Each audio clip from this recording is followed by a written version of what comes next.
Well, hello, and welcome to The Scene Live, the show where we have conversations most people in business are too busy, too distracted, or honestly, a little too avoidant to have. I'm your host, Kim Speed, brand clarity coach and founder of Purple Moon Creative. And every week I sit down with an entrepreneur and or expert who has something real to share. Not the polished version, the actual version. And today's conversation is one of those. We are talking about something I know most of you have thought about and then quickly pushed aside to the back of your mind.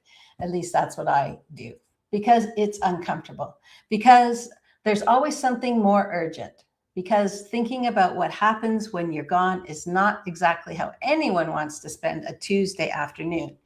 And here's the thing. Not thinking about it doesn't protect the people that you love. It just means they'll have to figure it out without any guidance from you at the worst possible time. My guest today has helped hundreds of families and business owners work through exactly this. And I think by the end of this conversation, you're going to feel a lot less overwhelmed about something you've been putting off. Before I bring him on, if you're watching live, welcome. I love that you're here. And if you haven't already, hit that subscribe button and give us a like. It costs nothing, and it means everything to get this show in front of more people who need this show. So, all right, let's get into it. My guest today describes himself as a bloodline planner, and I love the term because it says exactly what it means. He spent over 30 years as a director and managing director in multi-million pound international businesses before turning that experience towards something deeply personal, helping families and entrepreneurs make sure that when they die, their assets are protected and passed on to the people they actually love, not lost to confusion, not eaten up by taxes, not tied up in the processes that leave everyone waiting and wondering. He works with kept assets based in Newbury in the UK, and he specializes in writing lasting powers of attorney, trusts, estate planning, business wills, gifting strategies, inheritance tax mitigation, and probate, which I know sounds like a lot, but what it really means is he helps people answer the questions that keep them up at night. He has, as I said, helped hundreds of people get those answers that they need, and today he is here to help you get them too. So please give a warm welcome to, way over from the hot UK where he's melting, my friend Grant Notman. Hello, Grant. Melting. Melting. Well, I am so grateful that you're here, even though it's hot and crazy weather over there. Thank you for joining us and being the expert of the day and sharing your wisdom. Before we get into all of your expertise, though, Grant, for those who don't know you yet, can you take us back to the beginning of, not the beginning, but what got you into this work and what does it mean to you to call yourself a bloodline planner? Okay. The reason I'm sitting here today is because my brother passed away. My brother was quite young, and he passed away after having an illness in 2 weeks. So it was quite a quick illness to passing was pretty quick. And he'd done his planning. He had wills, he had organizations, he had it all sorted out. It was all done. And I knew because I had a copy. So we were all very happy. Yeah. And then not happy, happy as in content that we had the planning, distraught because he passed away really rapidly. And he was a very physical guy. He was strong, and we would not have thought that happening. So we're left in a situation where we're shocked that it's passed, and I've now got to get on with the administration. He has 3 children, and I need to look after them. So we start the planning, and I quickly discover that the planning has been put together badly, and it's not going to do what he thought. It's not going to provide for his children. It's not going to look after his businesses. It's not going to work in the way that he and I both thought when we put it together. Right. And the more I worked on it, the more it unraveled, and the more the more it fell apart. So um, that didn't make me delighted, because I thought it was going to be an administration task where I, as an executor, I would put all the bits together, and his children would be fine, and we would work our way through it all. Not to mention everybody is distraught at this time. Yeah, everybody's pretty unhappy because of the circumstances. Anyway, so it turned out that it all failed. All the planning failed, and it was in the UK. It's called intestate. So that the estate became intestate, which means that the government has set a set of rules that you have to follow, and that's what's going to happen. You get no choice. You can't do it. My brother had a blended family, so it was from different mothers, his children, so he wouldn't necessarily have administered it in the way that the government prescribed, but that's now what's going to happen. And of course, I was, went out with friends and wasn't delighted to be in this situation, so I said about it, and I got introduced to kept assets, and they said, well, if you feel so strongly about it, with a background like you've got, why don't you just, do some of the exams and get yourself qualified? Then you can make sure it doesn't happen to anybody else. And I went, of course I will. Obviously, I put my drink down before I said that. It was one of those things where I was so incensed, I felt I should do something about it. Now, I have a background in contract law, so I've done that for a lot of years. So it wasn't a massive step to pick up the will writing side of things, but it was the injustice that drove me. And we're not closed as a state yet. 11 years down the road, we're still. It hasn't? Completely closed. No, not at all. No. No. It was he had assets around the world, so we had to go through each of the territories and sort out each of them, and it's been very protracted, and his children are not benefiting very much at all. It's all been lost between disputes with lawyers and bits and pieces around the world, and various government officials are taking their piece, and so it's. And this is a man that had worked really hard and thought that he had left something of a legacy. Thought he got it all right, but the key was the planning he was given was inappropriate for what he was trying to achieve. And I got really incensed about that, because I could see that he put the effort in and paid for advice that was bad. Oh my God! And that's what made me so angry. So that's why you have me sitting in front of you today. I could be doing something else, but I'm not. I'm doing this because I feel like I've got to pay back something for what he was given. Well, and thank you for doing this, because you're right. Like nobody thinks about it, thinks that they would be going to somebody who does this and not being given the right information. Like when you told me before, I didn't realize that it had been such a schmozzle.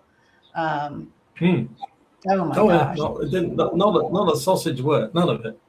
Oh my gosh! So I didn't realize it still hadn't been solved after 11 years. Oh my gosh! Oh my gosh! And the bit you won't understand, because you're not in it, is his children can't quite close the door. Oh. So we're 11 years down the line, and his children still every so often say, "Oh, where have you got to?" They don't really want to know the answer. What they want to know is it's finished. Yeah. And it's not. Yeah. It keeps on going, and I have to give them the updates about where it's got to and what's happened, and it just makes them angry all the time. Not angry. Oh, I was going to say you'd feel bitter and just angry all the time. Yeah. Oh. And so this community is mostly entrepreneurs and small business owners. So most entrepreneurs have, a running list of things that they know they should do, but they haven't. And a lot of them, estate planning is on that list of to-dos. So why do you think we keep putting this off? And what is the real cost of delay? I can't say for everybody, but I can say for the average. Why do people put it off? They don't really think it's going to happen to them. Genuinely. There are stages in people's lives where they think, in your 20s, you're not going to die because you're indestructible. You can walk through walls. It's there's nothing ever going to happen to you. But people clearly do die in their 20s, but that's not what you think, because it's not going to be your 30s. You're still fairly indestructible. 40s, maybe not so much, but you're still going strong because you're in business. You're doing things. It's all going great. And then you get to your 50s and you're still feeling pretty good about life. And your 60s and you start to have a couple of twinges of doubt, and that's where a lot of planning takes place. But in all those age categories, people die. Every single one of them. There's statistics all over the place that show that there are people dying, not in vast quantities. Clearly in later life there are more people, but there are people in significant numbers passing away in all of those age bands. But we in our heads think it's not going to happen to us until we're old, because that's what we're conditioned to think, because everybody says old people die. Young people don't die. But they do. Everybody dies. And I can understand why, and it's the amount of time. But people in younger life don't shy away from taking a mortgage protection policy in case they die. They don't shy away from potentially insuring themselves, or if the company offers them a corporate life policy. I'll have one of that. It's a benefit I have, and that is great. But you're doing the same thing. It's a planning around your eventual demise. But actually writing down what you want to happen to your family, why would you not do that? Because that's the only bit that I'm talking about. I'm just talking about be nice to your family, write down what you'd like to happen, and then they'll know. Because the other stuff you're doing is just money. That isn't going to make them happy. Well, and I think it isn't. I think too, when I was in my 20s, I didn't think I had enough to worry about giving to anybody. But if you have any family at all, then you still need to think about how it's taken care of, I guess. You even described to me once, what happens with people that don't have anybody.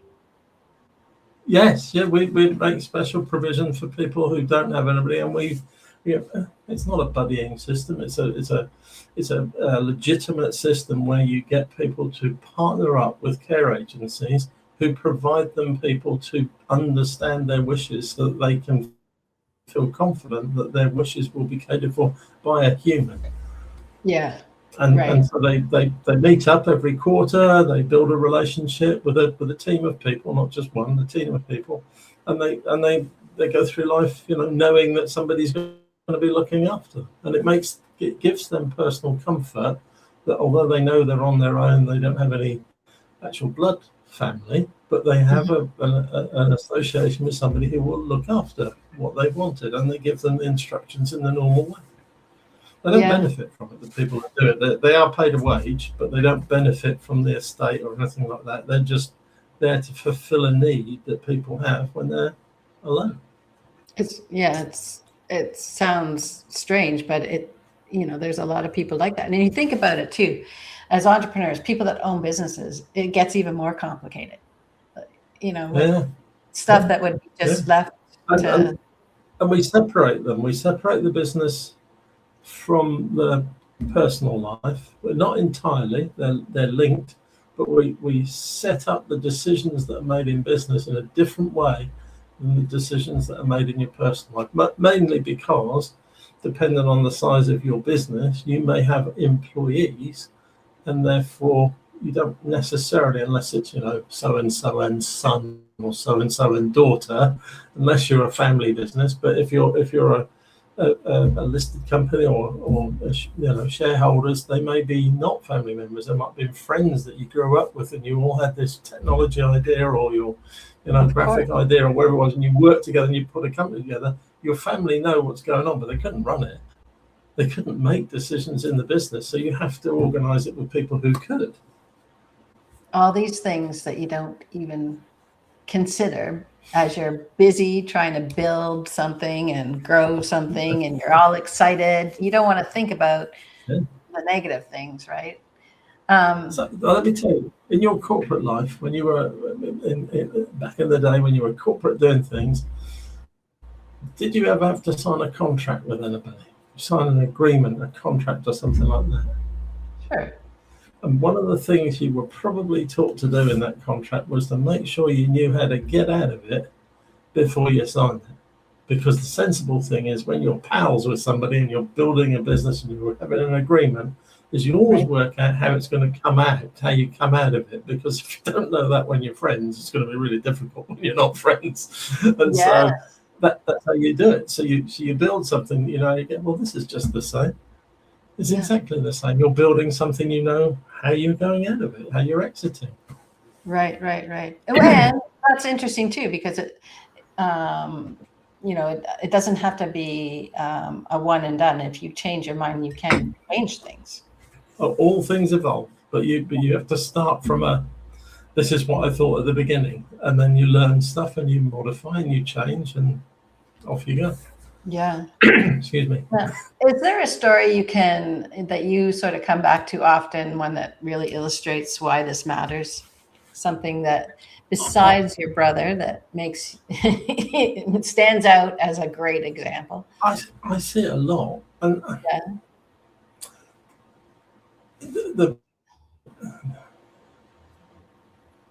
I don't go to funerals as a hobby. That's not what I do. But there are several parts to our business. There's the bit where you're living. So we deal with the stuff that you want to do while you're alive and things you want to achieve when you're alive. There's clearly the passing away bit, which is the will and how you cater for it. So that as well. But there are two parts of work that we do that happen after you're passed away. One is there's an adjustment period. So for a couple of years, there's stuff we can do that can adjust what you said in line with beneficiaries' different wishes to you. So it's called a deed of variation. So we can do something like that. And then there's the probate, which is the final wrapping up of your estate. And in all those areas, we're dealing with family members at different states of happiness. Beginning when all stuff's happening, you're getting gifts in life, terrific and happy. The past, not so much, but then you get into, well, it didn't quite work out the way we thought it was going to because stuff has changed through somebody's life. So can we adjust it? Yes. But you're dealing with people who are not happy and they're, you know, whatever. And then you get to the last bit, which is you're wrapping up the whole estate. And that's a lot of detailed work. And that means you have to ask an awful lot of questions. And you end up asking questions of people who are not listening because they're grieving. Of course. They're in the room, they hear your words, they're looking straight at you, not listening. Yeah. Because it's upsetting losing somebody. And they're thinking of other things, that are... Their mind's wandered off to the last time they did whatever together. And you're trying to pull it all together. That's your job. And that's how you regularly see that if these people hadn't put some of those elements in planning, and it would be so much more difficult asking people questions because they would be in a whirl trying to fix all the things that they didn't know. Yeah. It's interesting. It brings back memories of having to take care of my grandmother's stuff. And, you know, it just so happened it landed because both her sons passed away before she did. So it left me. And, you know, it's like, what? I mean, she did a pretty good job, but I do remember I was, you know, distraught and you know, thinking, how can I deal with this right now? But we have the conversation. We try to have the conversation with people in the process to ask the people that they rely on at the end if they're capable. And it's not meant to be a rude question.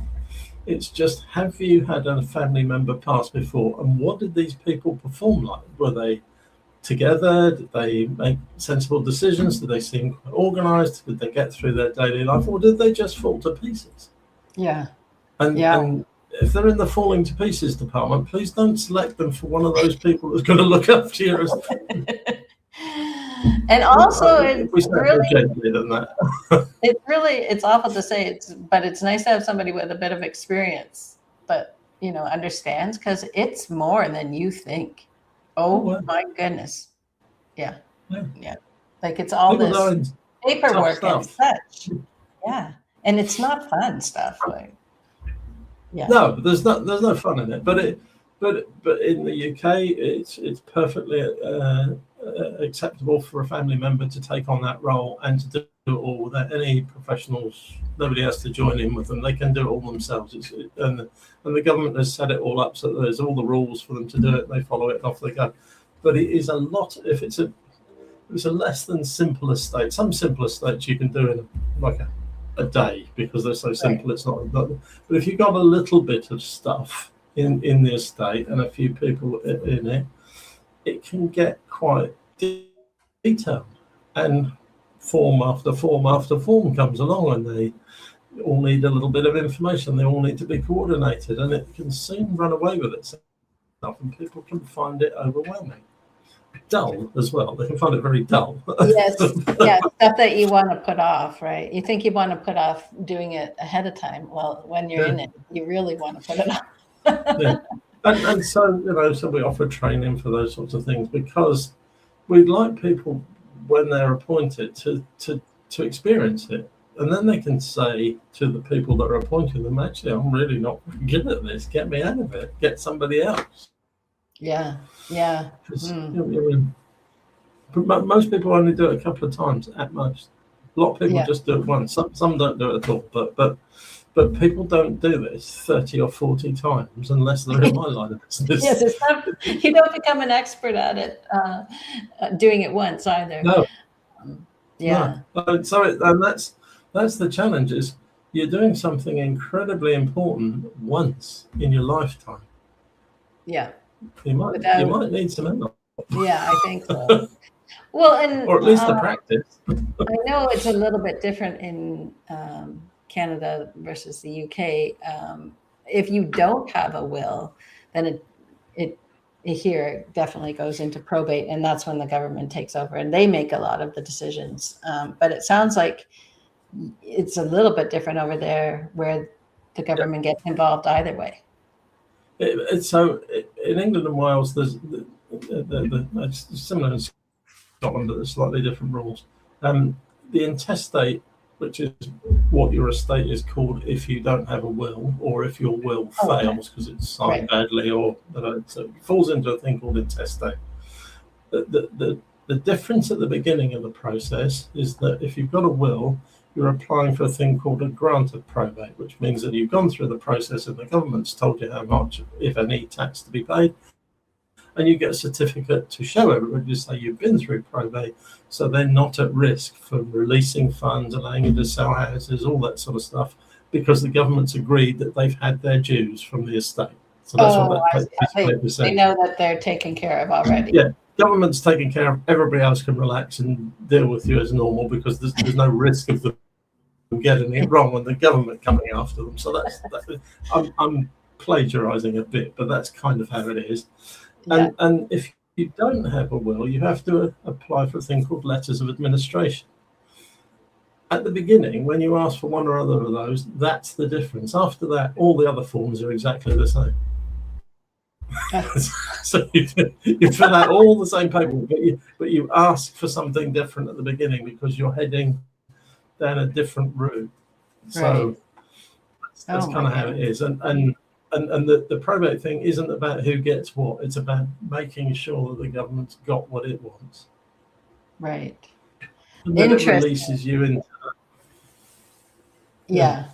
Yeah, it's so it's a little bit different over here. If you have a will, you don't necessarily have to go through that, but government always gets their share.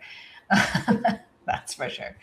But your thresholds are a lot higher. So I don't know the Canadian ones, but certainly in America, before inheritance tax is paid, your estate has to be bigger than $10 million. Oh, I see. Whereas here it's about 325,000. Oh, interesting. Wow, that's a big difference. Much lower gate. So you could have a reasonable sized estate in America, and you're probably not going to be paying any government charges at that point, for inheritance. But here you can have a much lower valued estate before you incur some issues. So I want to go back to the personal versus business. And if you have a business, you need to have a personal will and a business will. Is that what I am? Yeah. understanding. So Yes. help us understand that a little bit more.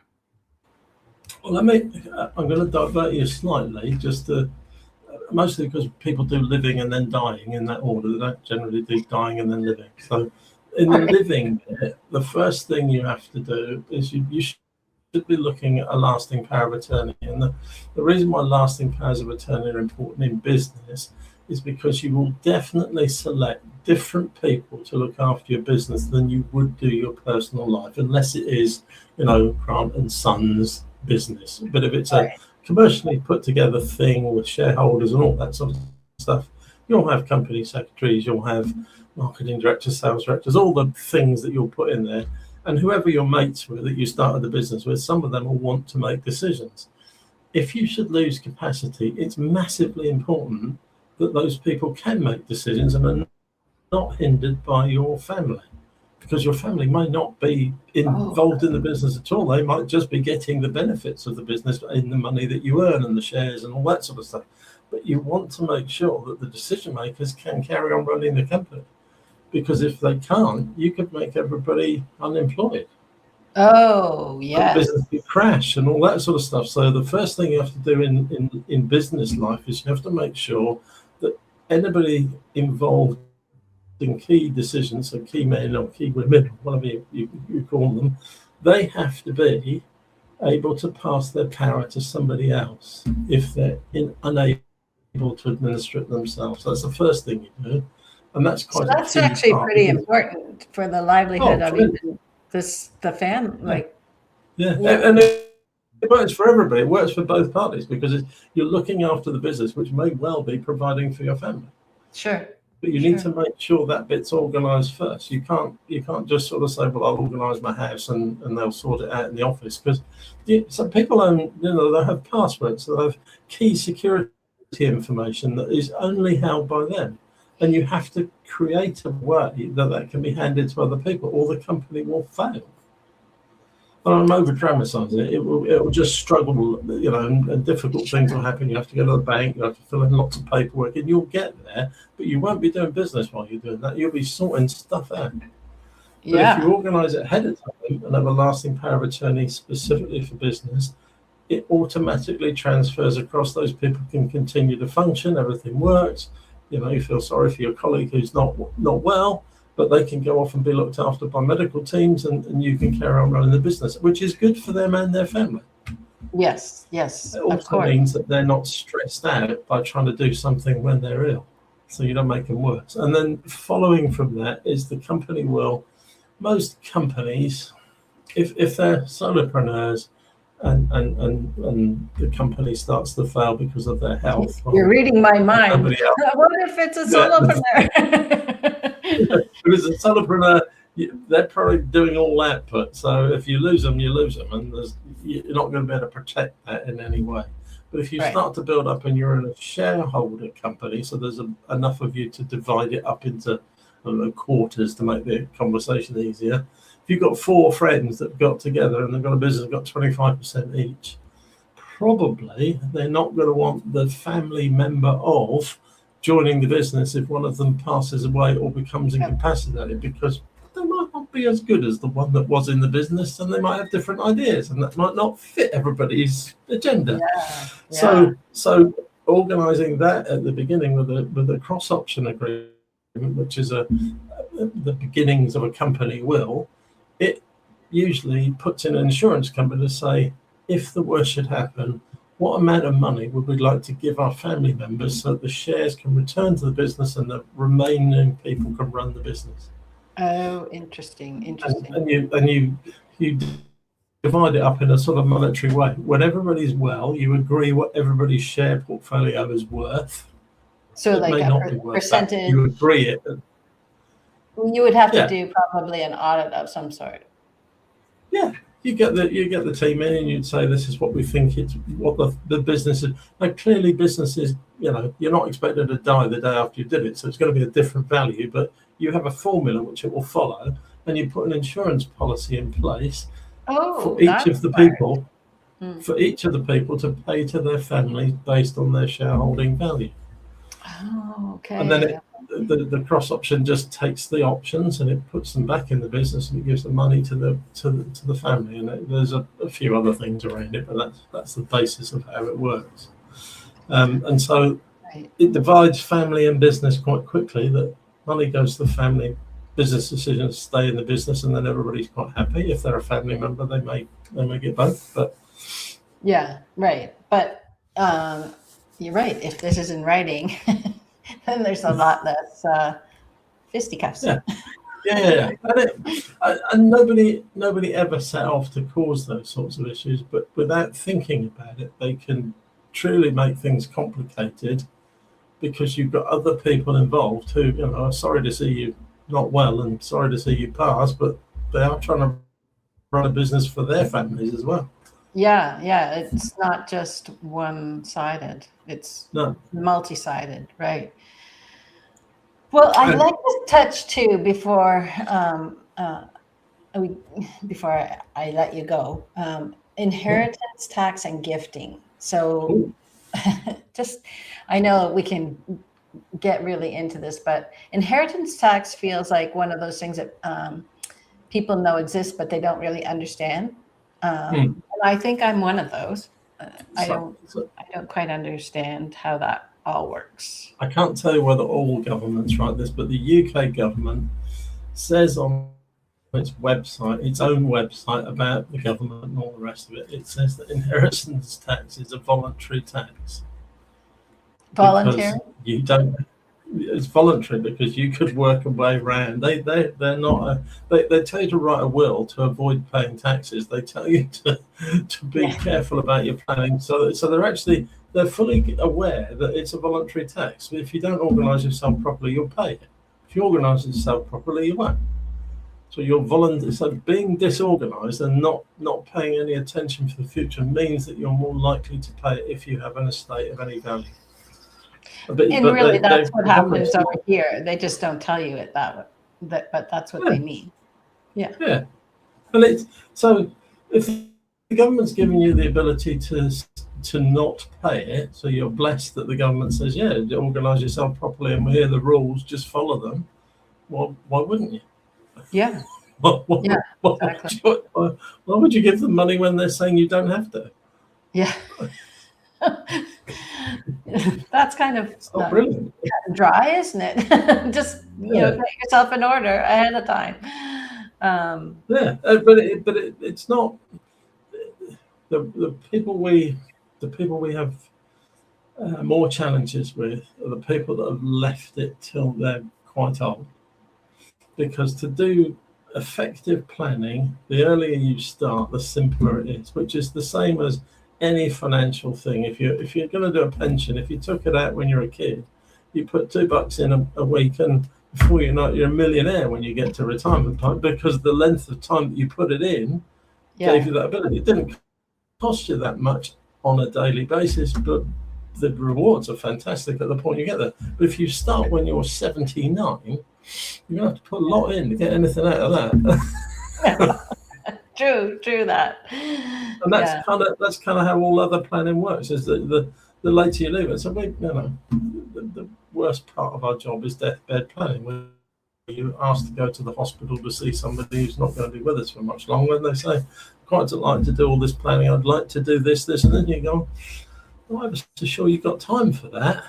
You might be able to do A, B, and C, but you're probably not going to do what you thought you were going to do, as you were lying there, thinking that would be a nice idea. But if you started when you were building your estate and worked, how you were building your family and all the rest of it, you took sensible precautions along the way, most people can walk away without paying anything. And it's getting on with it. The same as when you're saving for your retirement and such. Yeah, exactly. So I have a question about. There's a million. Sorry. No, there's the inheritance part, and it's an interesting way that they describe it in England. But what about gifting strategies? What's the difference? And that's part of it. That's definitely part of it. And one of the things, So the early gifting is if you realize, let's say you're 50 years of age and you realize you've got a substantial estate and you've worked out that you're likely to be paying some form of heavy taxes towards the end of your life if you don't spend it. Our basic advice to everybody is you earn it, you spend it, but not everybody's good at that because they spend a long time saving it and they can't quite get themselves to out of the saving mode and into the spending mode. And I often wonder, what are you thinking? So if they can't spend it, the next thing they start looking at is, well, could I give it to somebody? Can I do it? Now that's also quite a difficult thing, because imagine you spent ages saving all this money up and then you give it to somebody. Now the way gifting works is that the moment that you give it away, it's not yours. No, it's not yours at all. So you aren't taxed on it. But no, that's not what I said. It's not yours. Well, I was hoping. No. The moment you give something away, it isn't yours anymore because you've given it away. You've signed it over. It's gone. If it's money, it's in somebody else's bank account. If it's a house, they've got their name on it. In the UK, it doesn't leave your tax estate entirely for another 7 years. 7? 7 years. Yeah.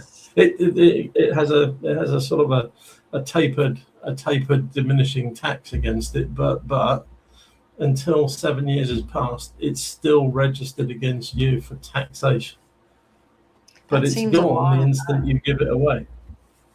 And there are also rules about how much you can give to whom and all that sort of stuff within there's sets of allowances for gifting. I won't bore you with the complication of that, but there's quite a few things you can do that don't incur penalties, and then there are other things that do incur penalties.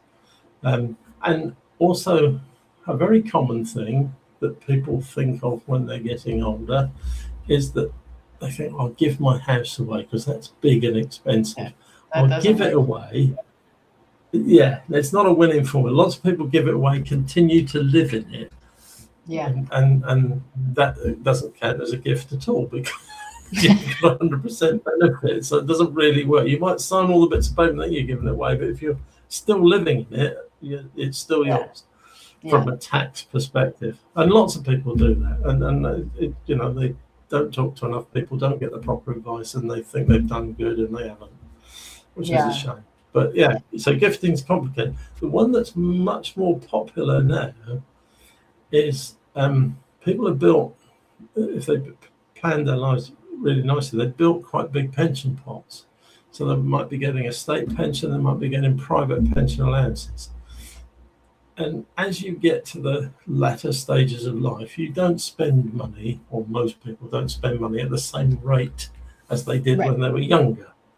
And so they've made a plan that says, I need this amount every month to get me through the month. As they get older, they go to less places, they travel a little less because it's a bit more problematic and things get a bit more difficult. And I'm talking quite old, but they might still have another 10, 15 years of life in them, but they've got money coming in, but it's not going out at the rate that it did. So the UK government allows people to do a thing called gift out of excess income. So if you've got $100 coming in a month and you only need $40 to live on, the other 60 you can give away tax-free every month. So it's a gift out of excess. Are those people taxed on that? No.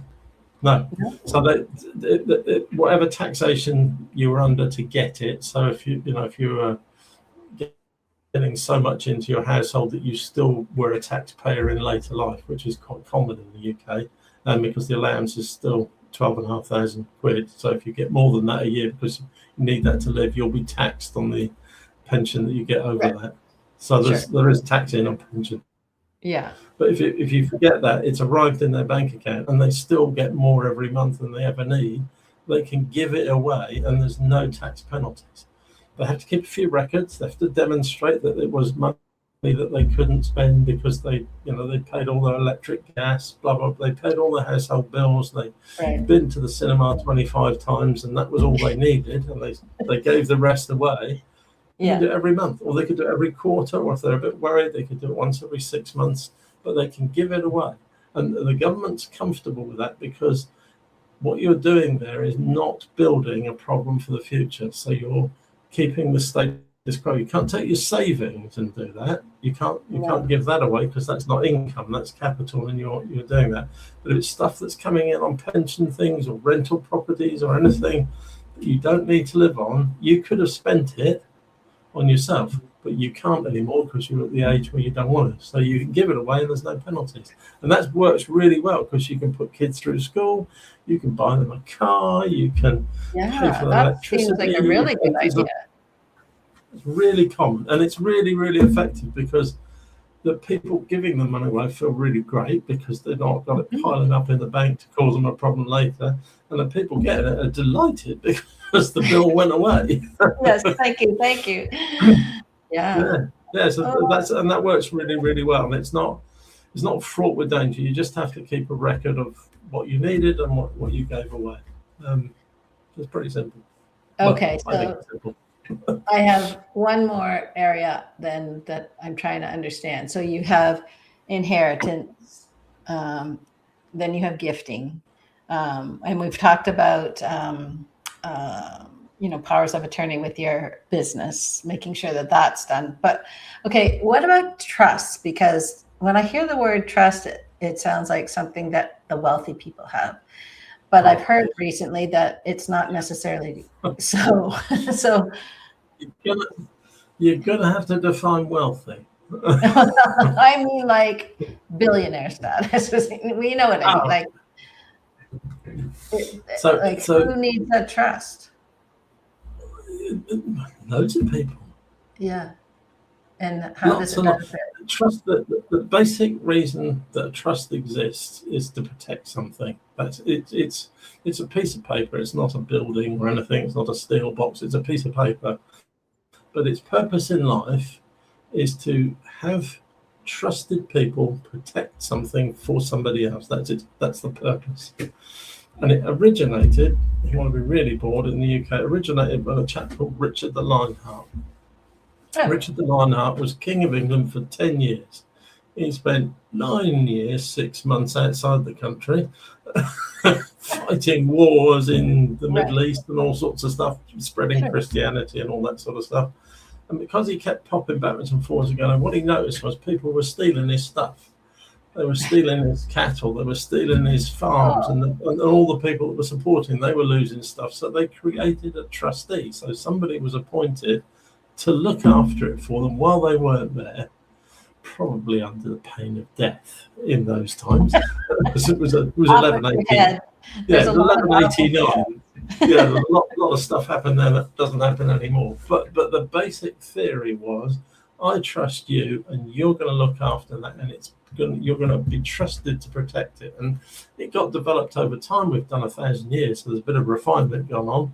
But the basic trust element is there to protect things. So if you want to protect something, a trust's an absolutely magic thing to do. The refinement of taxation law has meant that if you give something to a trust, it's not yours anymore. Oh, yes. It's owned by the trust. So you've given it to the trust and they're looking after it.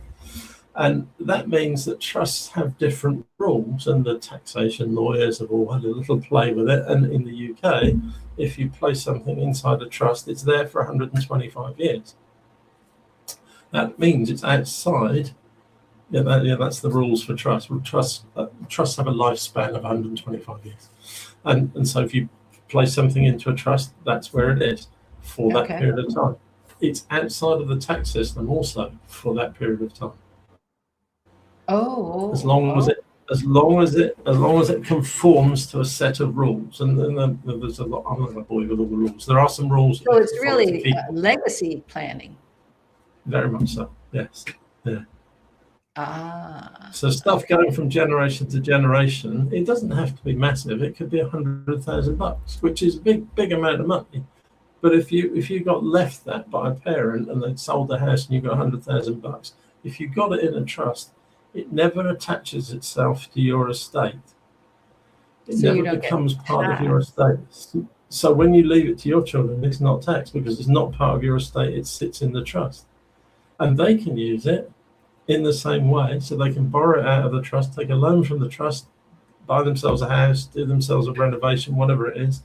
And when they pass, it goes back to the trust and it passes to their children. So It's sorry, a did really you say beautiful way. you could put your home into your trust? The value of your Yeah, you home? put your home in.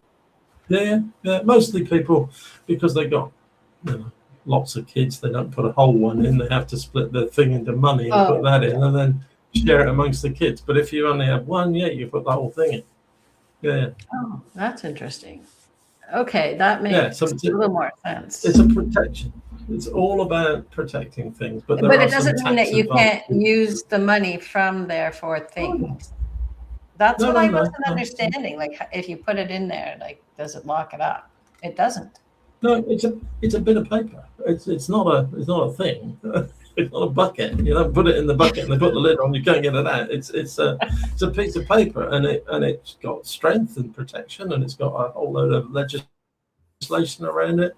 But basically, your trustees, professional or lay trustees, document what was in the trust, and then they document how it's used, and they keep a track of it all at regular intervals to make sure that everybody obeys the rules, and that if any earnings are in there, they are the earnings from funds. If they stay inside the trust, they're taxable, but the original capital isn't. And I guess that's what I was saying. So after somebody passes, can more stuff go into that trust? Yeah, there are limits. Sold stuff, and then you say, well, that's part of the trust. Say that again.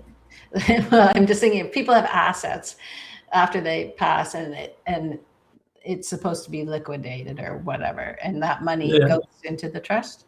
Can it? If there's what's called headroom, so there are fiscal ceilings on the trust, they can only hold so much. But you're going to have more than one. You're going to have hundreds. I thought hundreds of trusts. You've not one. They've got 200. Oh my goodness, this is very complicated now. It's not so much. But you're just giving us all reason why we do need people that understand this stuff, because oh my gosh. And the issue for most people is they encounter these conversations once or twice in their lifetime. It's a bit like back to the executive thing. Why would you hope to understand something you do once in your lifetime, and you're doing your planning, and unless you do it regularly and often, these things all sound a bit weird. And what are those rules, and how does that work? And I don't understand why that, because you're not involved in, and you shouldn't be. You want to spend your life doing this, but we do it all the time, and so it makes perfect sense to us as to why you want to do certain things, and we can explain it in context with each individual family as to how they need, because not everybody needs everything. Some people need a couple of things, some need 20 things, some need 200 things. Depends what the family structure looks like and what the assets are and everything else. But you need us to do that sort of work, because without us, you'd never understand it. I would have not known any like trust thing, or there's so many things that you would probably just dismiss or glaze over because you don't know.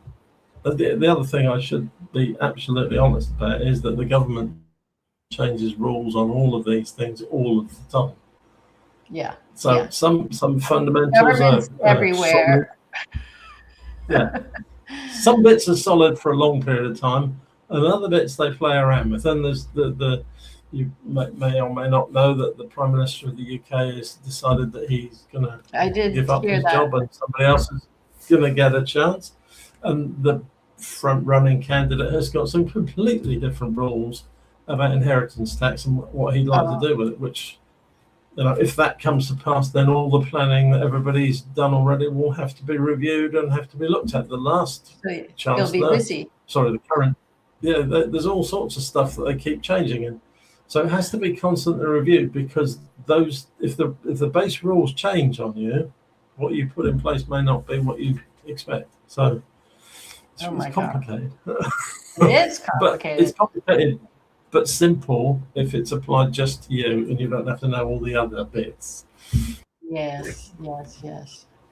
So for someone listening to you to us, who has been sort of nodding along and knows they need to get this sorted out, what is the one thing you want them to do this week if they haven't done any of this? Well, they should book an appointment for a chat. Yes. Because and a one-to-one, there's no charges for one-to-ones. You just book on, have a conversation, tell me about your circumstances, tell me what you're worried about. Generally start all the conversations with, is there something in your mind that you've got that you want to get out of the way first? The burning question, the thing that you were triggered to make the call for. We get that out of the way, explain how that works, and then we go through a more standard process of understanding what they've got and what they'd like to do with it, and then talking to them about how it can be achieved. And there's no, because at that level there's a lot of detail missing. You can be reasonably broad brush about it and say, well, this is how that would go, and you can discuss things. But if they want to get into the detail after that, obviously charges will start to accrue. But at the base level, have a chat, because there's so much myth and rubbish out there. You do need to start with something. Yeah, and you've certainly proven that. And to me, like now I feel like I have so many more questions, and I could keep you forever, but I don't want you to sit there and melt anymore. And I appreciate you. It's shutting out. It's only 29. We're good. Oh, it's cooled down. Let's cool down. Oh, well, Grant, before I let you go, where can people find you or work with you and learn more about what you do? Okay, so there's a regular video post that goes out on all sorts of channels. LinkedIn is one of the channels, TikTok, YouTube. My website, which is www.keptassets.com, is another place where you can go. Okay, and you can find your website through your LinkedIn? Yes, you can find it through there. It's linked on there are web addresses there. And mostly you end up with a connection with me and just, go into the chat and just ask me for a conversation, and we can set up a time to chat. It's because you need somebody to guide you through the conversation. They can ask, our website carries, 200-300 frequently asked questions, which you could crawl through. But 200 or 300? There's I think there's about just short of 300 videos on frequently asked questions on all manner of stuff to do with this, and they're all about a minute and a half long. They're not odorous, as opposed to the training courses are 5 and 6 hours. No, but it just proves that, like, there's so much you really do need an expert at this, and don't fight it, just get help. I feel like, what, because we always say, well, we do it ourselves, but I feel like I've now missed a whole bunch of stuff that I need to now consider. One of the other things that we do for younger people, which is not as committed as the planning cycle, is we have a members club, and they can join in at different levels, and they can start effectively saving points towards getting different parts of the planning in place. So rather than diving in and saying, I need to do it, if you're in your 30s and you've got a house on the way or whatever, on your 40s or wherever it is, you can start doing that on a monthly basis, so that when you get to your 60s and 70s, you've got enough behind you that you can get it all for free, effectively, because you've been chipping in along the way. And you can get consultations as you go. You can pick off different products as you go. There's a way of building your planning portfolio, because, as I said before, if you start it early, it's a lot easier to do. You wait until the end, there's some more expensive packages that you can buy, and they're a quantum bit more expensive than the little ones that start early. So. Yes, I would probably be at the more expensive range at my point, but it's definitely something to talk to your kids about, because or my kids that are young adults now, they're saving for retirement. This is for your kids. All of this, Kim, is for your kids. It's not really for you, because I don't know if you know, a will isn't about you, because it's got your name on the front and you sign the back, and the middle bit's about everybody else. Yeah. Yeah. The whole of the middle of it is about everybody else. Well, and it's really funny Annoying, because isn't you start, gaining things that you work for, and you think, I just know that if you don't do something about it, somebody could end up with it, and it's not who you want. and so you really have to think about making sure that your loved ones are taken care of, and that's why I'm really, We're really doing pleased that you've come and enlightened us a little bit. So thank you so much for that. so. But one last thing, which is happening Mhm. more today than it's ever done before, is we have a thing called austerity here in the UK, where people are struggling to pay bills, and it's all quite difficult. The incidence of claims against the states has risen about 10% in the last few years. So people who are not mentioned in the will have suddenly put their hat in the ring and said, I'd like some of that because that looks like money I should deserve. They got no legitimate claim for it, but they say they'd like it. And it's a really big increase because people see another family member getting money and they say, well, I should be getting some of that, even though they're not entitled. Because And they it have, slows the whole process down. because of Because they lineage. got no money. Yeah, they got no money, and they'd like some of somebody else's, and so there's a higher number of those because of the economic state of the nation. So. Even though you've worked really, really hard, and even though you're not a billionaire, but you have something to give your Yeah. family. Not that part of the family. Not you, but you. Yeah, yeah. Well. Not you that I don't really know your name. Oh yeah, they're front of the queue, them ones.